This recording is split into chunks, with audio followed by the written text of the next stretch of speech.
কানাডার অবস্থা খুবই খারাপ। সবাই আমাদের জন্য দোয়া করবেন। কানাডা ডেকে গেছে সাদা চাদরে, চারিদিকে শুধু বরফ আর বরফ, আর সাথে আছে ঠান্ডা। গাড়ি ঘোড়ার অবস্থা দেখেন, রাস্তাঘাটের অবস্থা, সব দিকে বেহাল অবস্থা।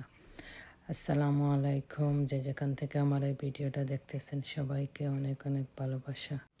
আশা করি সবাই ভালো আছেন, সুস্থ আছেন। আলহামদুলিল্লাহ আমরাও ভালো আছি।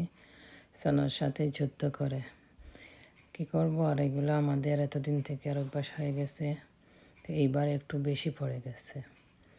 এই দেখছেন না, দরজা খুলছে, দরজা খুলেই স্নো স্টার্ট করা। এই যে আমার হাজব্যান্ড সোনো ক্লিন করতেছে। করার কিছু নাই, এই সোনোগুলো না ক্লিন করলে তো আপনি বাইরেই যেতে পারবেন না। এই দেখেন, তো উনি স্নো ক্লিন করতেছে, দেখেন হেঁটে যাওয়ার রাস্তাটাই তো নাই, আপনি বাহির কিভাবে হবেন। ঘর খুলেই দেখছেন না, এই আমার মেয়ে আসছে একটু হেল্প করতে। তো সবাই মিলে হেল্প করলে তো একজনের উপরে এত কিছু পড়ে না। আমার মেয়ে গেছে, আমার হাজব্যান্ড গেছে, এখন আস্তে আস্তে আমি যাইতেছি, আমার ছেলেটাও আসছে। দেখেন না, এই যে ছোট্ট আলি বাইর হওয়ার রাস্তাটাই ক্লিন করছে, কতটুকু উঁচু হয়ে আছে। এটা হলো হেঁটে যাওয়ার সাইড ওয়ার্ক। ছোটো ছোটো গাড়ি আসে সাইড ওয়ার্ক ক্লিন করে যায়, আজকে এই জোনের মধ্যে আসে নাই। এই আমার মেয়ে আর আমার হাজব্যান্ড বলে গাড়ি রাখার জন্য জায়গা বাহির করতেছে, আর ওই দেখেন না গাড়ি আসে ওদেরকে ক্লিন করে দিয়ে যাইতেছে। তো এইখানে কি হয়, যদি বেশি স্নোর জন্য আপনি 6 মাসের স্নো থাকে, তো ঠান্ডা 6 মাস, তো এর জন্য মাঝে মধ্যে এই দেখেন গাড়িটা কীভাবে বাইর করব, দেখছেন। তো 6 মাসের জন্য যদি আপনি গাড়ির জন্য পয়সা দিয়ে রাখেন আপনি, তো ওরা যখন স্নো পড়বে আপনার ঘরের সামনে এসে ক্লিন করে দিয়ে যাবে আবার। তো এরকম যারা ওল্ড পিপুল আছে বা যাদের লোক নাই, যারা করতে চায় না, পয়সা আছে, তো তারা ওই রকমই রাখে। আর এই দেখতেছেন হোয়াইট ছাউনিগুলো, এগুলাও গাড়ি রাখা, পার্কিংয়ের জন্য, গাড়ি রাখার জন্য। তো ওইগুলাও এইরকম ভাড়া করে আপনি রাখবেন, যখন স্নো আসার আগে ওরা আসে এরকম ঘর বানাইয়া রেখে যাবে আপনার জন্য। আবার যখন স্নো চলে যাবে আবার ওরা নিয়ে চলে যাবে, তো এই জন্য ওদেরকে পে করতে হয় আপনি।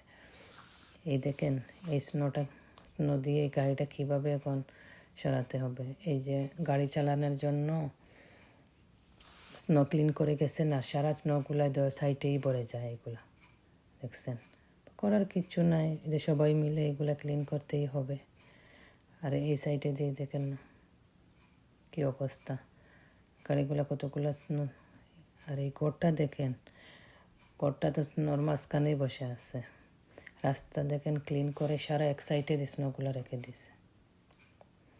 এখন রাত বাজে 10:30, আমরা ওই ক্লিন করতেছি, কই সকালে আবার স্নো দিবে, সারা রাত স্নো দিবে, সকালে স্নো দিবে।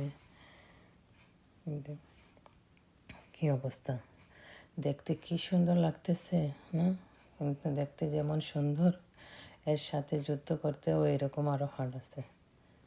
এই দেখেন স্নো দিয়ে পাহাড় বানাইয়া রাখতেছেন।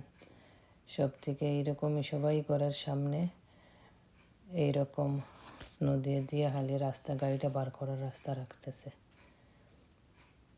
কি আর করার, এই ঠান্ডার ভিতরে আমাদের এই অবস্থা। সানডেতে স্টার্ট হয়েছিল, মানডে গিয়ে স্টপ হয়েছে। এইদিকে ছেলে আর ওর বাপ মিলে গাড়িটা ক্লিন করে দিল। এটা আমার ছেলের গাড়ি। তো যারা যারা এখনও একটা লাইক দেও না, প্লিজ একটা লাইক দিয়ে দিবা আর ভিডিওটা ফুল ওয়াচ করবা। আজকে এই ঠান্ডার মধ্যে তোমাদের জন্য সুন্দর ভিডিও নিয়ে আসছি। তো সবাই ভালো থাকেন, সুস্থ থাকেন, সবাই আমাদের জন্য দোয়া করেন, আমিও সবার জন্য দোয়া করি। আর আজকের ভিডিওটা কেমন হলো সবাই কমেন্টস করতে ভুলবেন না। এই দেখেন শুধু ঘরে যাওয়ার জন্যই একটু রাস্তা বাইর করছি আলি। এই অবস্থায় স্কুল কলেজ সবই বন্ধ দিয়ে দিছে, আর খালি কাজে তো যেতেই হবে আপনার, স্নো হোক আর